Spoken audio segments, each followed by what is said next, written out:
In the midst of this war, with Iran dropping missiles on Dubai, it's honestly a tense situation, and I feel for the people who are living there. But then I saw these reels from a bunch of influencers in Dubai, and I realized I was worried for nothing. Guys, don't be scared. There's nothing to fear when you have these people ruling Dubai.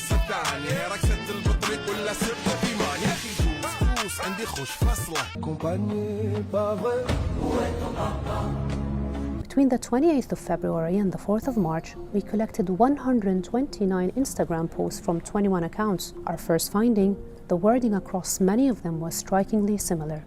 Messages about not being afraid, trusting the leadership, and the country's strong air defense systems. Now, to understand what's happening, you need to understand that Dubai is not exactly a city. It's a product. Dubai is a city-state with essentially no oil left, and they realized way back that they needed a different revenue stream, and they made Dubai a tourist destination. They made it a fantasy. And to sell a fantasy, you need salespeople. After COVID, Dubai just didn't reopen. It turned the reopening into content. In late 2020, Dubai Tourism launched a global campaign called Live Your Story. The whole point was to invite travelers and content creators to come to Dubai and post it online to show the rest of the world what they're missing and, how incredible Dubai is. The city wasn't just selling hotels, it was selling a storyline that Dubai is open, Dubai is safe, and more alive than anywhere else. By 2021, they'd scaled that idea into movie trailers. There was this Dubai Presents campaign that starred Jessica Alba and Zac Efron. They shot that across a bunch of places, some beach resorts, a desert, and they rolled that out in 27 countries and in over 15 languages, and it got more than 200 million views in the first month. So the strategy became to, endless celebrities, influencers, famous personalities, get them to Dubai, make them their ambassadors of tourism, and, just sell the story of Dubai. In 2021, even the BBC was pointing out that Dubai became the default backdrop for travel influencers during COVID, and they relied on social media stars to convince people to fly despite the pandemic and despite the human rights criticisms. So by the time Dubai launches the Creators HQ and Beautiful Destinations Academy in 2025, this isn't a new idea. It was a logical endpoint of the playbook they'd been refining since COVID. In 2025, the Dubai government launched something called the Creators HQ. And the pitch was simple: come live in Dubai, get a 10-year golden visa,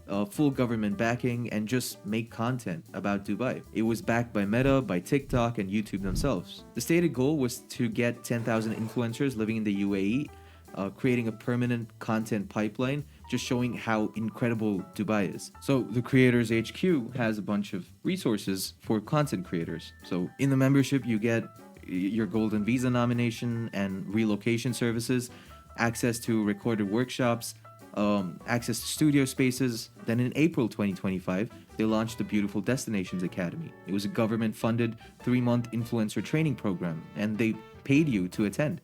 They fly you in, they put you up, and they train you to create content promoting Dubai tourism. And the government poured roughly $40 million in direct support. Now, this isn't something illegal. I'm not bashing Dubai for spending money on tourism. Almost every country spends money on tourism marketing. That's normal. The problem isn't that Dubai promotes itself. The problem is how it does it and what happens to people who don't, or who say something against the narrative. Now, to be a content creator in Dubai, you need a license from the government. It costs a bit of money per year, and they have in place certain clauses that tells you what you can say, what you can't say, such as license holders must avoid sharing a message that mocks the leaders or disturbs the peace in any way. Disturbs the peace in any way is very open to interpretation that can be used however you see fit, however the government sees fit. So you're legally obligated as a condition of your work visa and your license to not say anything negative about the government. Alpha male Andrew Tate must be under the same rules because he's been on a one-man PR mission for Dubai since the war started. Most of you do not deserve the city of Dubai.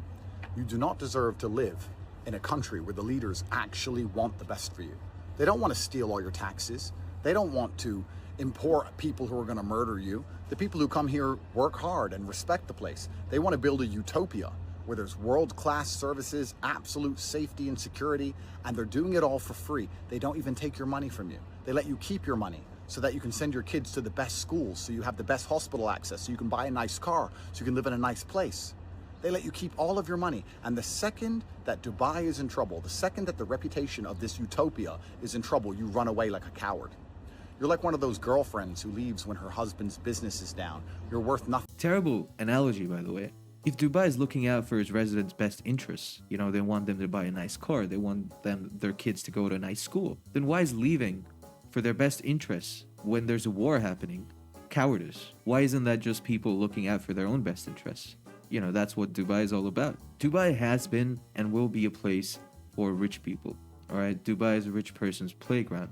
They come in, they park their money in the real estate, and they don't get taxed. If Dubai was so interested in the residents' best interests, they wouldn't import cheap labor from third world countries and essentially enslave them in Dubai, confiscating their passports, not paying them for months on end, putting them up in inhumane living conditions, overworking them to the point of death, confining them to a section of the city so that tourists and the rich people don't have to look at the labor and feel bad about it. It wouldn't be doing these things. Dubai's vested interest is in your money. How much can you spend in Dubai? How much can you invest in Dubai? And everything about the city facilitates around this. It's a shopping mall of a city. If you'd rather pay 50% taxes than deal with a little bit of war, a few drones, then I guess you don't earn enough money. Oh, what's that, broke boy? You'd rather live and pay income tax?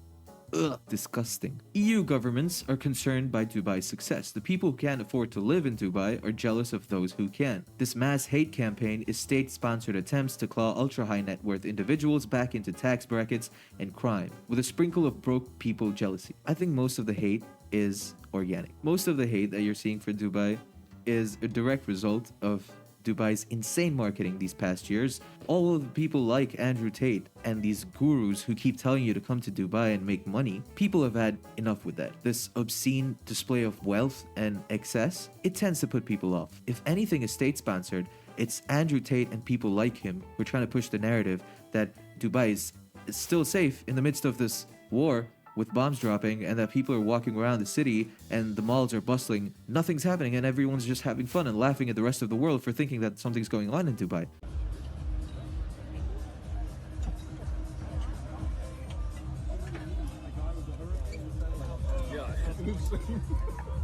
This is the most out-of-touch way to promote your city. There's a bomb that's dropped just a few blocks off. And look at all these top G's just having dinner unbothered. And he's using this as an opportunity to promote his school, his war room, where he makes the majority of his money from. And these restrictions don't just apply to influencers in Dubai. Dubai's cybercrime law goes much deeper and never forgets. Lale Sharavesh was a British mother living in the UK in 2016.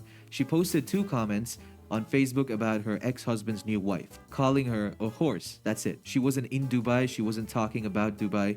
3 years later, she flew to Dubai with her 14-year-old daughter for a funeral, and she was arrested at the airport. She faced 2 years in prison and a £50,000 fine for Facebook posts she made from her living room in England, and her daughter had to fly back home alone. Dr. Nasser bin Gaith was a respected economics professor and human rights defender. He posted criticism of the UAE government on Twitter, and for that he was sentenced to 10 years in prison for tweets. There was this other case of a content creator who posted a satirical TikTok of an Emirati man in a luxury car showroom. It was a joke, and they were arrested for the reason of propaganda that stirs up public opinion. And that's the part that's the most uncomfortable. These laws apply retroactively. Something you posted 5 years ago from another country can get you detained the moment you land. The UAE cyber law has no geographical boundary. You don't have to be in Dubai for Dubai's laws to apply to you. I think the reason that Dubai is so concerned with its image of safety is that it spent the last decade crafting this narrative that Dubai is a safe haven, this utopia where you can come in and park your money in real estate. And they're obviously not trying to pay income tax. So Dubai is the place to be because they have these gorgeous properties that people can invest in, and all these properties that are built off the blood of these immigrants from third world countries who just came into Dubai because they were promised a better life and better pay. And now with the war going on and bombs dropping on Dubai, it's not safe any longer. The money is not safe. The real estate market is locked up right now. The Dubai real estate lost $250 billion in days since the war started. According to the Dubai financial market, real estate index has plunged 30% since the conflict has started. It has now erased every gain it made in 2025. Now, there's a mix of people on Twitter talking about this. There's people who say that the real estate market is fine, it's just a temporary dip, and you'd be stupid if you wanted to take your money out. There's another section of people who are offering up to buy properties for 20 or 30% less than the paid price. There's another group of people who are willing to pay hundreds of thousands of dollars just to get a flight out of Dubai. Yet, all these influencers cannot say anything. There was a 60-year-old guy who was a tourist in Dubai, along with 20 other influencers, who was detained for posting videos of the missiles in Dubai. And I don't think it's working. I don't think silencing people is working anymore. I don't think this ironclad grip they had on the narrative about Dubai is effective anymore. People are tired of it. Now, I'm not sure what's going to happen with the war, but I'm fairly certain that Dubai is going to have a hard time bouncing back from this.